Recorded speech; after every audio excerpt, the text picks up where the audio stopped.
The blade pierced through flesh and bone with a sickening crunch.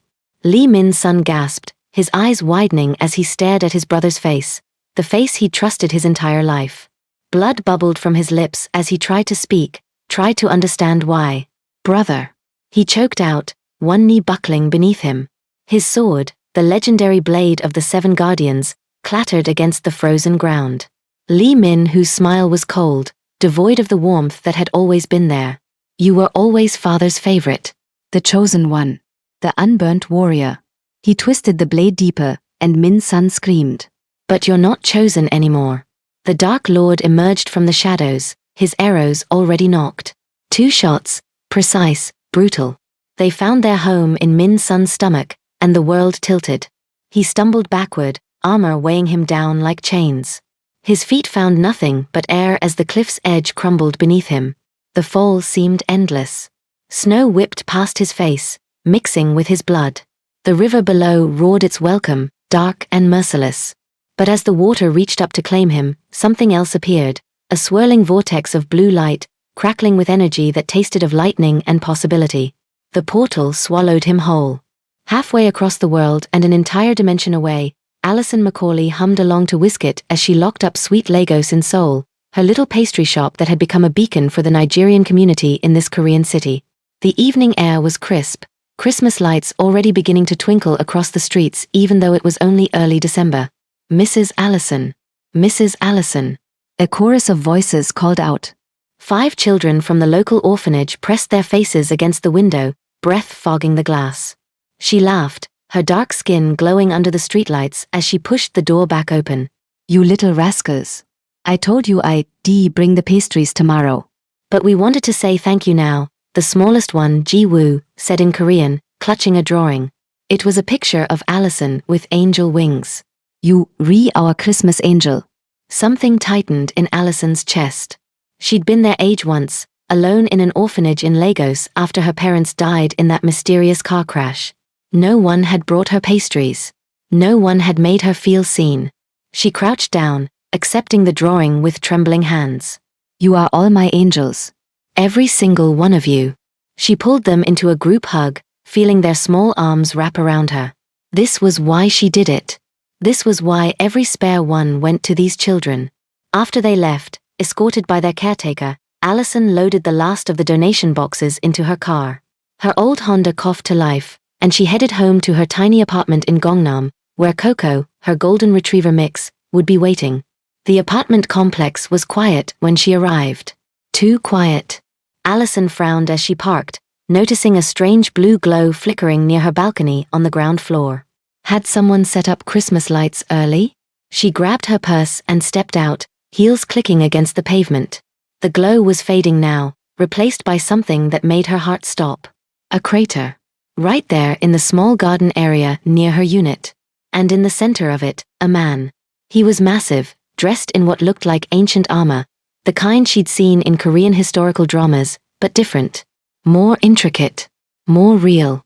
His long black hair was matted with blood, and his face, even in unconsciousness, was the most beautiful thing she'd ever seen. Strong jawline, full lips, skin pale as moonlight. "Sir?" Allison's voice came out strangled. She rushed forward, dropping to her knees beside him.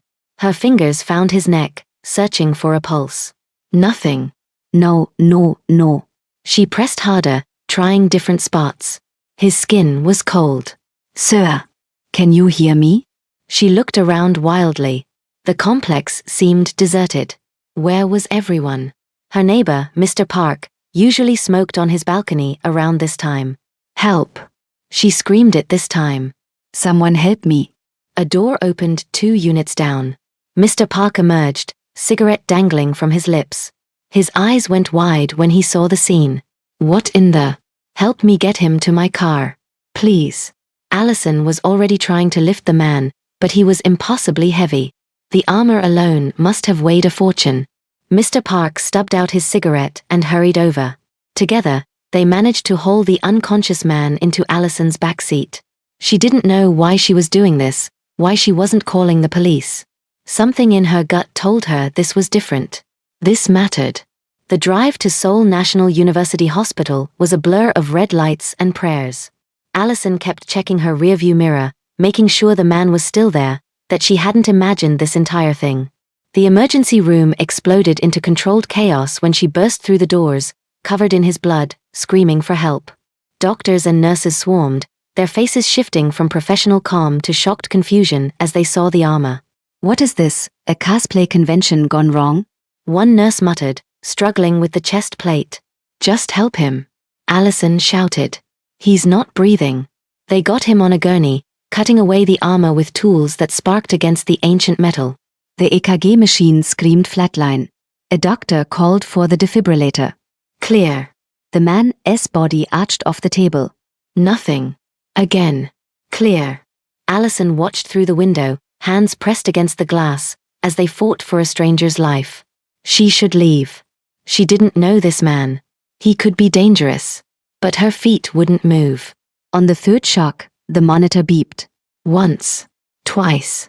A rhythm established itself, weak, but there. "We've got him," the doctor said, wiping sweat from his forehead. "Get him to surgery. Those arrow wounds need immediate attention." Hours passed in the waiting room. Allison called her shop manager, told her she wouldn't be in tomorrow. She called Mrs. Kim next door, asked her to feed Coco. She didn't know why she was doing any of this. The rational part of her brain was screaming to go home, to forget this ever happened. But she stayed. When the doctor finally emerged, the sun was beginning to rise. "He's stable. We removed 2 arrows and repaired internal damage. The blade wound to his chest somehow missed his heart by millimeters. It's a miracle he's alive." The doctor paused. "But there's something strange. He has scarring patterns that suggest previous severe trauma, burns that should have killed him. And his muscle density is unusual." "Can I see him?" Allison asked. The doctor hesitated. "Are you family?" "Yes," Allison lied without thinking. "He's my cousin. From up north." She didn't know why the lie came so easily. Maybe because the truth, that she'd found him in a crater glowing with blue light, would get her committed. They let her in. The man lay in the ICU bed, tubes and wires connecting him to machines that beeped steadily. Without the armor, she could see his face properly. He looked young, maybe her age, 26, 27. But his face held an ancient quality, like he'd seen things no one should see. Allison pulled up a chair. "I don't know who you are," she whispered, taking his hand. It was large, calloused, a warrior's hand. "But you're safe now. I promise." She meant to stay for a few minutes. She stayed for hours. Days. Weeks. The doctors couldn't identify him. No fingerprints in the system, no dental records, no missing persons report that matched. It was as if he'd appeared from nowhere. They listed him as John Doe, and Allison became his only visitor. She brought flowers every morning before work, white chrysanthemums because they reminded her of peace. She read to him during lunch breaks, Korean romance novels at first, then stories about Lagos, about her childhood, about her dreams. "I always wanted to open a chain of bakeries," she told him one afternoon, 3 weeks in. "Not just in Seoul, but back home in Lagos too. Give jobs to people who need them. Feed people who are hungry." She laughed softly. "Sounds silly, right? But food is love." "That's what my mother used to say before." She trailed off, squeezing his hand. "You would have liked her. She was strong. Beautiful. She made the best puff-puff in all of Lagos." Tears pricked her eyes. "I miss her. I miss them both." The machines beeped their steady rhythm. Allison wiped her eyes and stood to leave. But as she reached the door, she heard it, a soft sound, barely a whisper. Her heart nearly stopped. She spun around, rushing back to the bed. "Hello? "Can you hear me?" His eyelids fluttered. Once. Twice. Then they opened, revealing eyes that were dark as midnight, deep as oceans. They focused on her face with an intensity that made her breath catch. "Where?" His voice was rough, unused. He tried to sit up, but the movement made him grimace.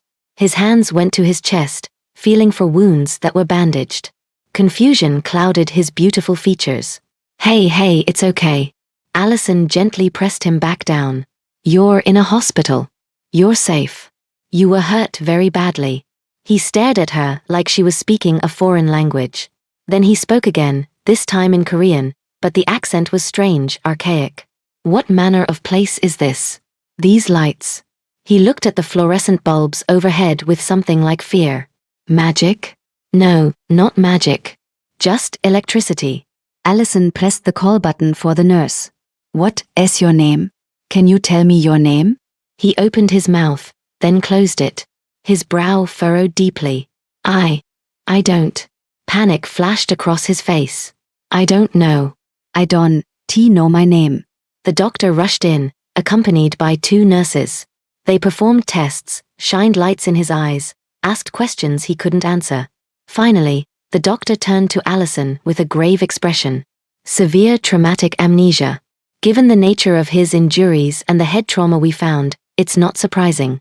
His memories may return with time, or they may not. So he doesn't remember anything? Allison asked, her heart breaking for this stranger who'd literally fallen into her life. Not even his own name, the doctor confirmed. Allison looked at the man in the bed. He was staring at his hands like they belonged to someone else, turning them over and over. When he looked up at her, there was such lost vulnerability in his eyes that she made a decision. It's okay, she said softly, moving back to his bedside. We'll figure it out together. I'm Allison. I am the one who found you. He studied her face intently. Allison, he repeated, testing the name. Then, surprising her, he switched to English. You saved me? Your English is good, she said, switching to her native language with relief. Is it? He looked confused. I don't know why I know this tongue. There's a lot you don't know right now. But that's okay. She squeezed his hand. Until you remember your name, can I call you something? Just temporarily? He nodded slowly. She thought for a moment, remembering the armor, the ancient style of his clothes. How about Min? It means clever in Korean. Something flickered in his eyes. Recognition? Pain? It was gone before she could identify it. Min, he said quietly. Yes. That will do. The hospital kept him for another week. During that time, Allison visited 3 times a day. She watched as the doctors taught him to walk again, his muscles having atrophied from 4 weeks in a coma. But his strength returned with alarming speed. Within 3 days, he was walking unassisted. Within 5, he was doing physical therapy exercises that made the nurses whisper among themselves. I've never seen recovery like this, one doctor told Allison. It is almost superhuman. But it was the small things that fascinated Allison. The way Min flinched at bright lights. How he refused to eat with the metal utensils, saying they felt wrong. The way he held himself with perfect posture, like a soldier always on guard. How he watched everyone who entered his room with suspicious eyes. Everyone except her. With her, he softened. When she read to him, he closed his eyes and listened like her voice was the only thing keeping him tethered to this world. When she brought him pastries from her shop, he ate them slowly, savoring each bite like it was his first meal after starvation.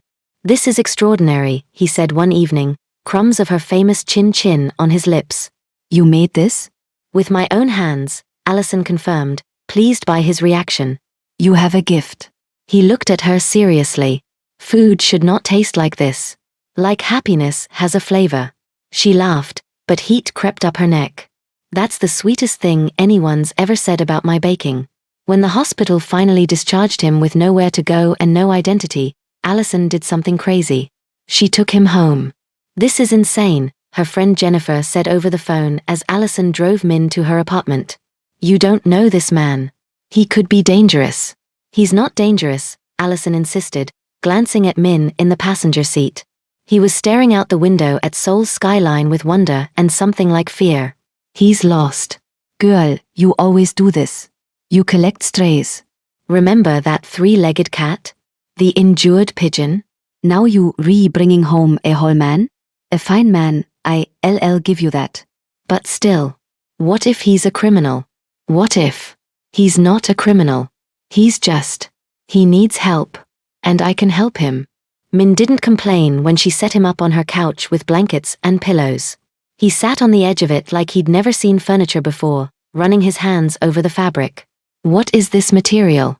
He asked. So soft. It's just cotton, Allison said, amused.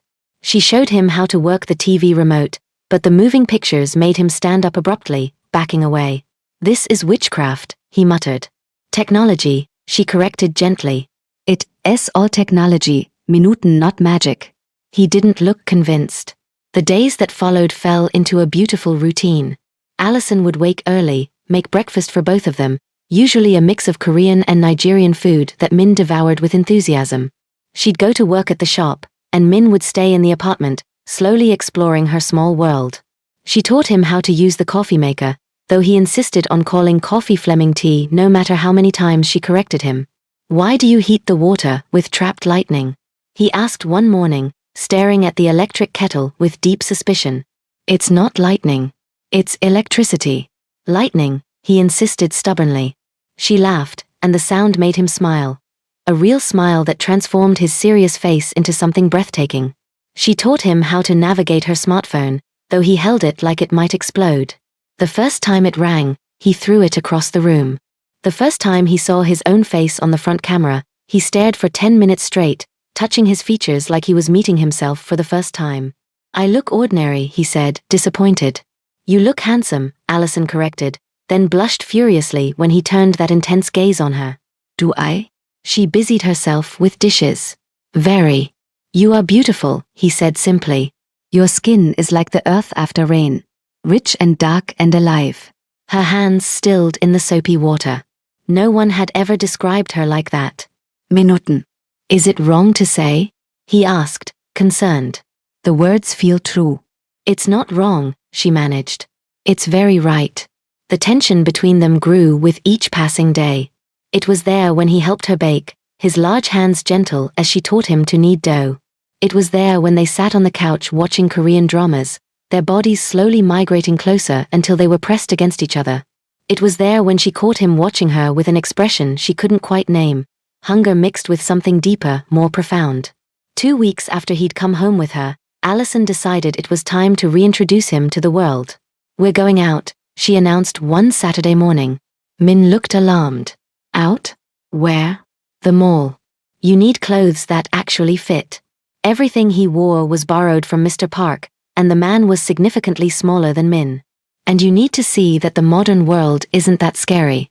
The mall was overwhelming at first. Min stopped at the entrance, his breathing quickening as he took in the crowds, the noise, the sheer sensory overload. His hand found hers instinctively. "Hey, look at me." She waited until his eyes focused on hers. "I've got you. We'll go slow." They rode the escalator, and Min's grip on her hand tightened. The stairs move. "Why do the stairs move?" "To make life easier." "Life should not be easy," he muttered. "Easy makes you weak." But despite his protests, she coaxed him through store after store. Watching him try on modern clothes was an experience. He emerged from the dressing room in a simple black turtleneck and dark jeans, and Allison forgot how to breathe. He looked devastating. The turtleneck hugged his muscular frame perfectly, and the jeans made his long legs look endless. Several women walking by stopped to stare, whispering to each other. "Why are they looking?" Min asked, oblivious to the attention. "Because you're beautiful," Allison said before she could stop herself. His head tilted. You think I am beautiful? "I think you're going to cause accidents if we're not careful." They bought 5 outfits, and Min insisted on carrying all the bags even though Allison protested. "I'm not weak," he said firmly. "Let me be useful." Over the following weeks, they grew impossibly closer. Min helped at the shop, and customers loved him despite his strange way of speaking. Children especially gravitated toward him. He would crouch down to their level, listening to their stories with complete attention, and they would light up under his focus. "You're good with them," Allison observed one afternoon as Min handed a little girl a free cookie after she'd had a bad day at school. "Children are honest," Min replied. "They don't pretend. They feel deeply and love freely." The orphanage visits became a weekly ritual. Every Saturday, they would load up boxes of pastries and head to the children's home where Allison had been volunteering for years. The kids swarmed Min the moment he walked through the door, climbing on him like he was a living jungle gym. "Mr. Min. Mr. Min. Carry me," they would shout in Korean. He would laugh and hoist 3 or 4 of them at once, walking around with children hanging off his arms and back. His strength never seemed to diminish, and Allison would watch with her heart full. One Saturday, disaster nearly struck. They were outside in the orphanage's small playground when a large wooden beam, part of an old structure being demolished next door, came loose. It fell directly toward where little Ji-woo was playing in the sandbox. Everything happened in slow motion. Allison screamed. The other adults started running. But Min was faster. He moved like liquid lightning, covering the distance in 3 long strides. His hand shot up, catching the massive beam that must have weighed several hundred pounds.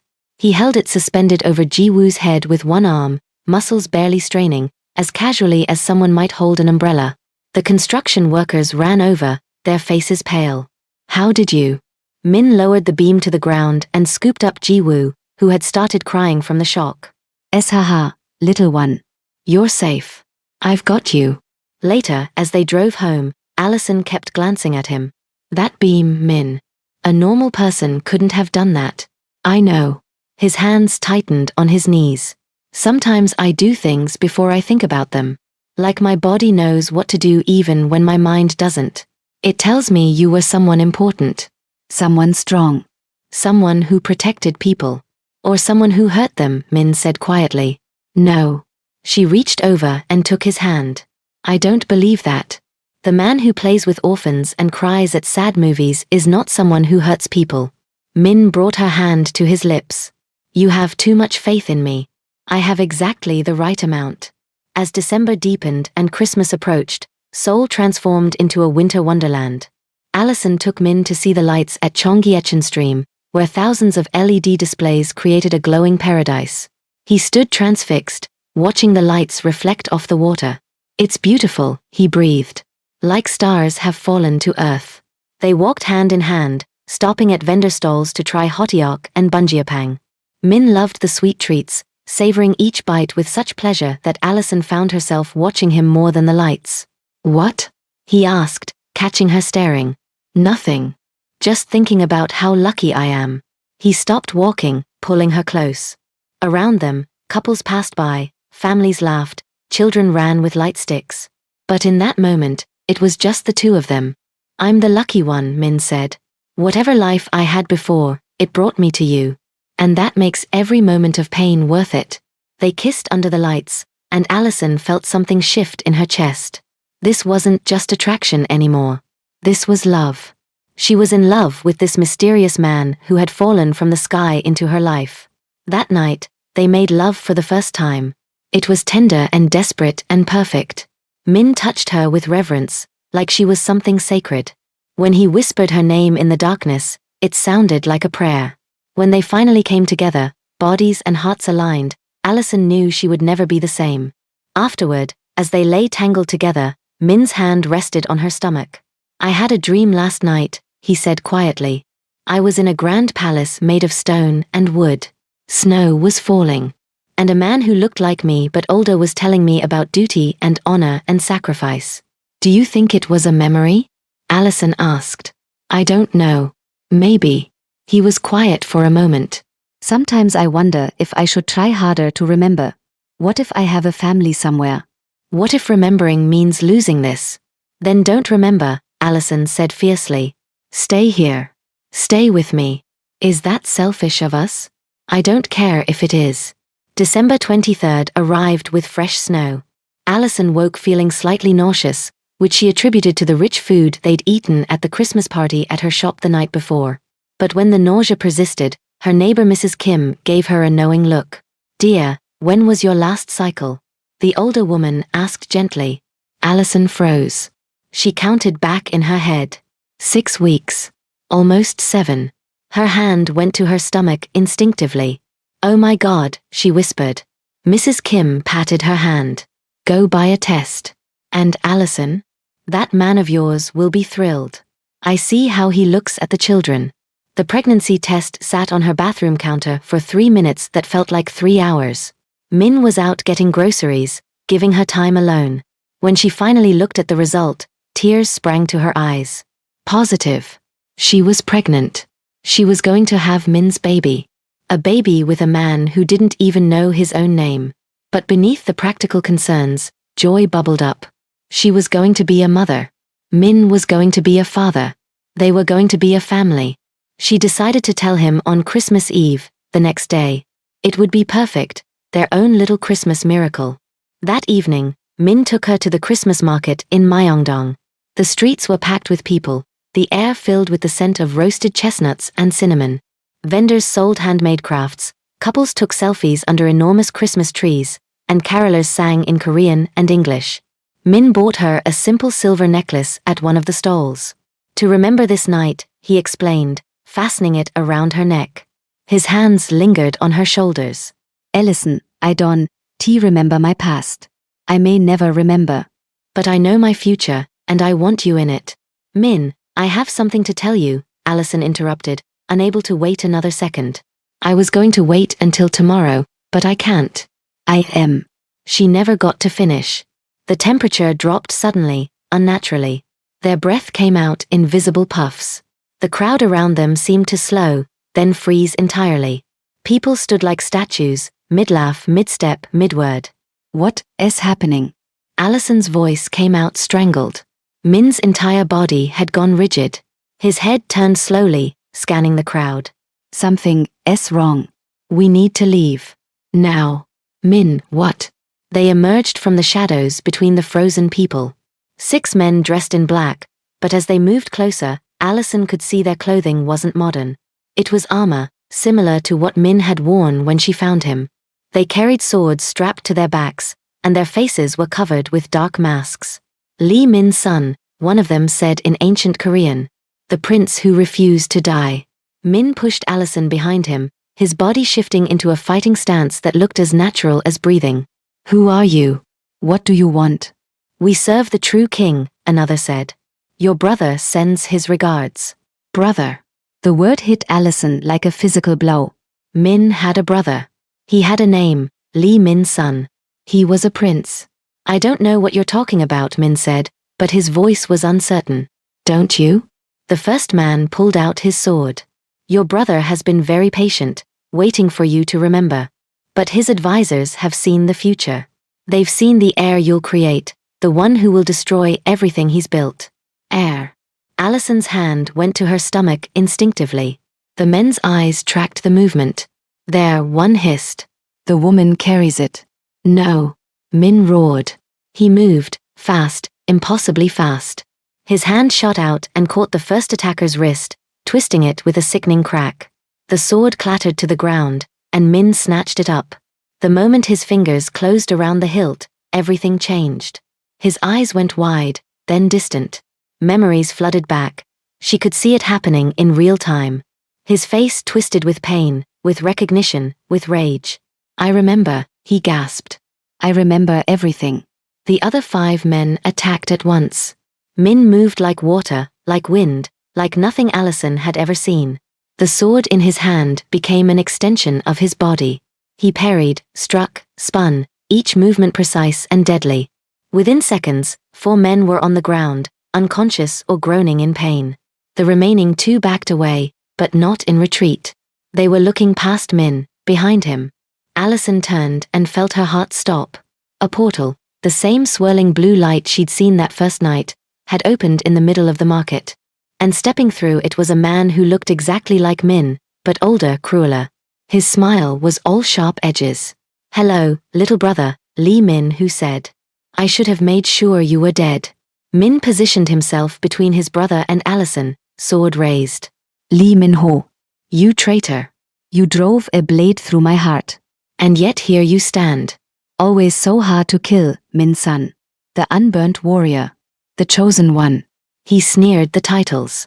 Father's favorite. Do you know how exhausting it was, living in your shadow? So you tried to kill me. And I'll finish the job. But first. His eyes slid to Allison. My advisors tell me you've been busy. An heir. How touching. Min's knuckles went white on the sword hilt. You will not touch her. I don't need to. You'll come with me willingly. Because if you don't, I'll kill her right here, right now. And your unborn child with her. Allison's breath caught. He knew. They knew about the baby. Min's shoulder sagged. The fight went out of him. Please. Take me. Do whatever you want to me. Just leave her and the baby alone. They have nothing to do with our war. Min, no. Allison grabbed his arm. Don't do this. He turned to her, and the anguish in his eyes broke her heart. I just found out I'm going to be a father. I will not let him hurt you or our child. Your word, Min said to his brother. Give me your word you'll leave them alone, and I'll return without a fight. Lee Min-hoo smiled. You have my word. Your woman and child will not be harmed. No. Allison was crying now, clutching at him. Min, please. Don't leave me. Don't leave us. He cupped her face in his hands, memorizing every detail. I love you. I should have said it before, but I'm saying it now. I love you more than I knew it was possible to love anyone. He kissed her desperately. Remember that. No matter what happens, remember that I love you. I love you too, she sobbed. Please don't go. But he was already pulling away. He dropped the sword and walked toward his brother, hands raised. Lee Min, whose men grabbed him, chaining his wrists with shackles that glowed with an eerie blue light. They dragged Min toward the portal. Allison tried to run after them, but one of the men grabbed her arm. Min roared, struggling against his chains, but they held firm. Let her go. He shouted. You have me. Lee Min, who nodded, and the man released Allison. She fell to her knees as they pulled Min through the portal. The last thing she saw was his face, twisted with anguish, mouthing I'm sorry. Then the portal closed. The market unfroze. People continued their conversations, completely unaware that anything had happened. Allison knelt on the cold ground, tears streaming down her face, one hand pressed to her stomach where Min's child was growing. He was gone. She stayed there until someone called the police, concerned about the young woman crying in the middle of the market. They took her to the station, asked questions she couldn't answer. Eventually, they let her go. Mrs. Kim picked her up, drove her home, helped her into bed. Allison curled into a ball, clutching Min's pillow, breathing in his scent. He's gone, she whispered to the empty apartment. To Coco, who whined and pressed against her legs. To the baby growing inside her. He's gone. She didn't know that at that very moment, in a cold stone cell in ancient Korea, Min was being chained to a wall. She didn't know that his brother was smiling as he delivered the news that would shatter Min's world. I lied, little brother, Lee Min-ho Said. Did you really think I'd keep my word? My men are returning for her tonight. Min threw himself against the chains, roaring his fury. I'll kill you. You'll do nothing. You powerless here. That night, as Allison finally fell into exhausted sleep, shadows gathered outside her apartment. The portal opened silently in her living room. Armed men stepped through. Allison woke to hands grabbing her, a cloth pressed over her mouth. She fought, but there were too many. The last thing she saw before darkness claimed her was Coco barking frantically. When she woke, everything was wrong. She was in a cell made of stone. Torches flickered on walls. This was ancient Korea. Allison. Her head snapped up. Across a narrow corridor, in another cell, Min was pressed against his own bars, chains around his wrists. His face was bruised, evidence of a beating. Min. She crawled to her own bars, reaching through them toward him. Their fingertips were inches apart, unable to touch. Where are we? She asked. Ancient Korea. My world. His voice cracked. He lied. I'm so sorry. The baby is fine. He won't hurt you while you carry my child. That's the only reason you're still alive. They stayed like that, reaching for each other across the impossible distance, until footsteps echoed in the corridor. Lee Min, who appeared, flanked by guards. How touching, he said, crouching down to Allison's level. Your child will be born here, girl. And when it is, I'll decide whether it lives or dies. You a monster, Allison spat. I'm a king, he corrected. And kings do what they must to protect their throne. He stood and walked toward Min's cell. You cost me everything when you were born. Father's love. The people's respect. My rightful place. Now you'll watch as I take everything from you. Min's eyes burned with fury. If you touch her, if you touch our child, I will end you. Brother or not, I will tear you apart with my bare hands. Bold words from a man in chains. Lee Min-ho Lauket. But you always were the dramatic one. He turned to leave, then paused. Oh, and Min-san? Your little peasant girlfriend is quite beautiful. Perhaps when the child is born, I'll keep her as a... Don't. Min's voice was deadly quiet. Don't finish that sentence if you value your life. Lee Min, whose smile widened. There's the warrior I remember. Sleep well, brother. Tomorrow, your real torture begins. After he left, silence fell over the dungeon. Allison pressed her face against the bars, trying to get as close to Min as possible. Their hands stretched toward each other, fingertips almost touching but not quite. I am scared, Allison whispered. So am I, Min admitted. But listen to me, Allison. Listen carefully. We are going to survive this. Both of us. And our child. His voice grew stronger, more determined. I am Lee Min's son, prince of this kingdom, wielder of the Blade of Seven, the unburnt warrior. And you are Allison Macaulay, the woman who brought me back from death itself. Together, we are stronger than any tyrant. How? Allison asked, tears streaming down her face. We're locked in cells. You're chained. He has an army. I know, Min said. But there's something my brother doesn't know. Something even I didn't fully understand until this moment. As he spoke, his eyes began to glow, a faint golden light that seemed to come from within. Allison gasped. What is happening to you? The prophecy, Min said, his voice filled with wonder. My father told me once that the chosen one would know his true power only when he had something worth fighting for. Someone worth dying for. His eyes met hers, blazing with golden fire. That is you, Allison. You and our child. The chains around his wrists began to heat, glowing red, then white. The magic that had bound them started to crack and splinter. Min. Allison's hand went to her stomach, and as it did, she felt warmth spreading through her body. A golden glow began emanating from her abdomen, growing brighter with each second. The air, Min breathed, staring at her in awe. Our child carries the bloodline. The power recognizes itself. Across the corridor, their glows reached toward each other like living things, golden tendrils of light that bridged the gap between their cells. When the lights touched, the entire dungeon shook. Stones cracked. The bars of their cells began to bend. Footsteps pounded down the corridor. Guards were coming, alerted by the tremors. Min. Allison shouted. What do we do? Min pulled against his chains one final time, and with a sound like thunder, they shattered.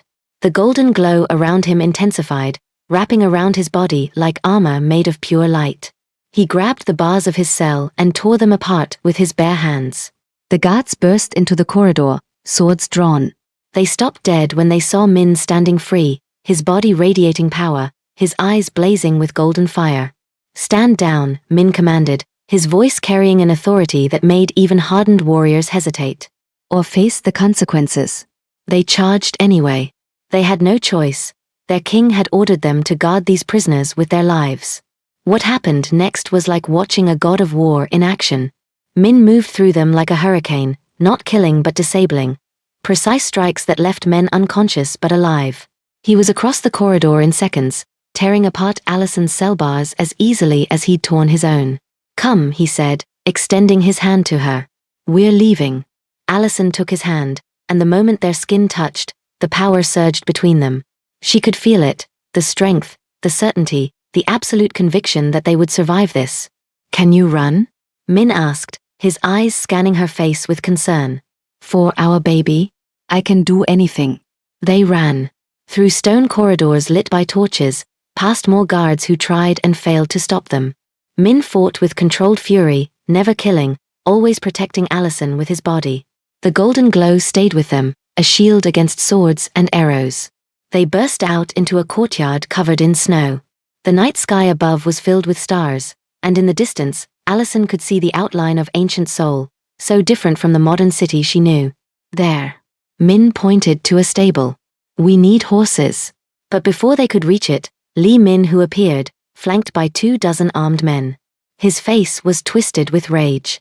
You break free from my chains? You dare defy me in my own palace? Your palace? Min laughed bitterly. This was our father's palace. You stole it with treachery and murder. You have no right to any of this. I have the right of power. Lee Min who drew his sword. and I will end you once and for all. No, came a voice from the shadows. An old man emerged, dressed in robes that marked him as a court advisor. You will not. Advisor Kim? Lee Min-ho spun around. What is the meaning of this? The meaning, false king, is that prophecy cannot be denied. The old man's eyes were kind as they settled on Min and Allison.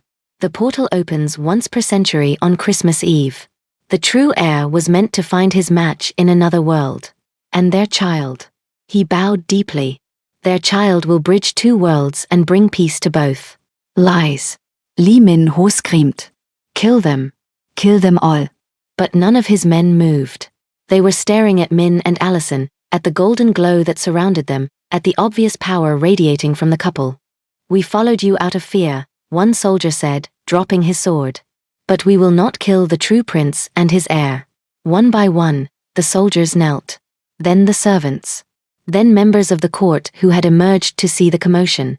They all knelt before Min and Allison. Lee Min, who stood alone, his face purple with fury. Traitors. All of you.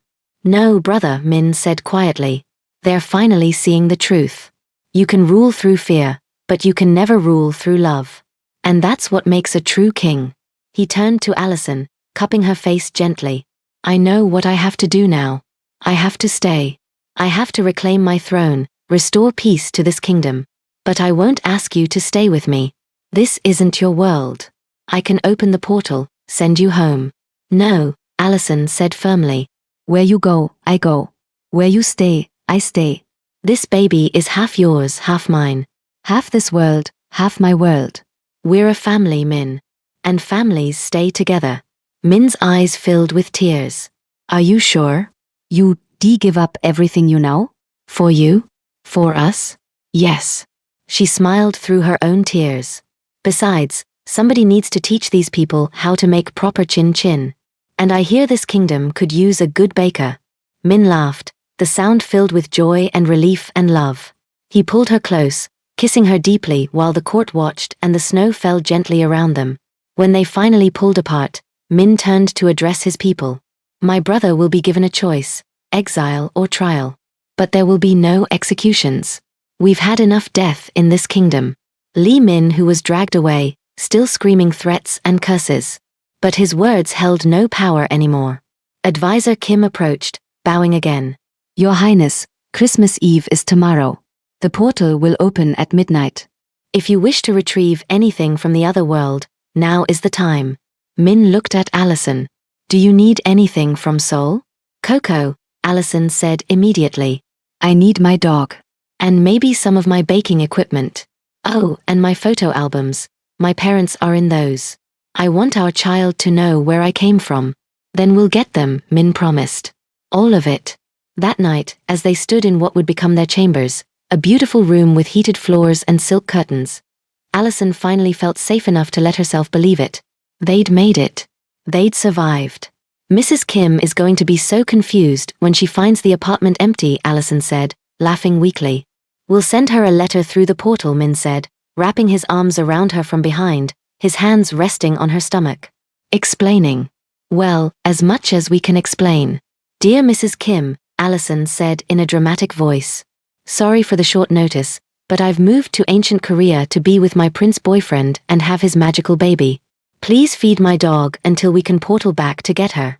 Min laughed, the sound rumbling through his chest into her back. Perhaps we'll word it differently. They stood like that for a long moment, looking out the window at the snow-covered kingdom that would be their home. Are you happy? Min asked quietly. I'm terrified, Allison admitted. I'm in a world I don't understand, about to have a baby with magical powers, living in a palace when I'm used to a studio apartment. But yes, I'm happy. Because I am with you. I love you, Allison Macaulay. My Christmas miracle. My everything. I love you too, Lee Min-sun. My warrior. My king. My home. They kissed as snow continued to fall outside, as their child grew inside Allison, as their future stretched out before them, uncertain but bright, challenging but beautiful, impossible but real. The portal had opened once per century. But it had opened at exactly the right moment to bring two lost souls together. To create a love that spanned dimensions. to forge a family that would change two worlds forever. And as they held each other in the warmth of their new home, both knew that this was only the beginning of their story.